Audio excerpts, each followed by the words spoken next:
I'm Carl Hoffman, and I'm the author of The Lunatic Express. Indonesia is a huge, vast country separated by 3,000 miles of ocean, and ferries connect all the islands, and those Indonesian ferries sink all the time. Hundreds of people die every year on Indonesian ferries. So naturally, I had to take a ferry across Indonesia. And I went economy, it's called, steerage. There were about 3,000 of us, below decks, no windows, just incredibly hot, smoky, Indonesian smoke, huge amounts of cigarettes, just lying either on the floor or hallways or on these kind of knee-high planks.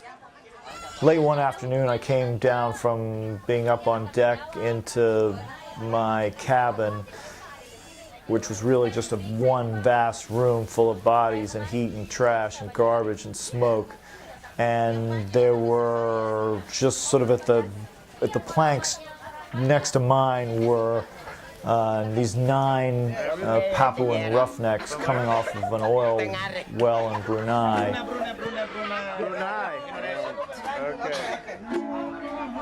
The ferry was traveling from Jakarta all the way to Sorong in the Indonesian half of New Guinea. It was a distance of 9 days, and the roughnecks themselves had traveled several days from Brunei by both auto and ferry. So they had been traveling, I mean, in the end, they'll have been on the road for almost 2 weeks. 3 of them had homemade ukuleles created out of masonite wood and hand-carved with a fishing line as strings, and they were whitewashed by hand. And then the others had just plastic water bottles that they used as drums. I mean, they sang for 2.5, 3 hours, these gritty, marvelous folk songs. Occasionally, for my benefit, they broke into English, and they sang until their fingers were bloody, literally.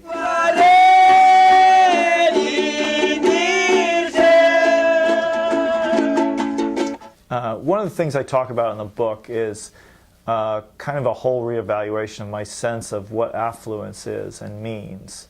And I've always sort of thought of it as things, of objects. In America, we're rich. We have cars, and we have televisions, and we have cell phones. We have a lot of things. Traveling, as I did for 5 months, I decided that it had really nothing to do with things, but it was all about space, personal space, quietness, cleanliness. In places like Indonesia, in traveling across Indonesia in steerage, you're with 3,000 people and no personal space whatsoever. There's cigarette smoke, pollution around you all the time, and that's how it is for probably 4 or 5 billion people of the world. And we have no sense of how incredibly rich we are. Rich in terms of to go into a room by yourself that's quiet and clean is a luxury that's profound.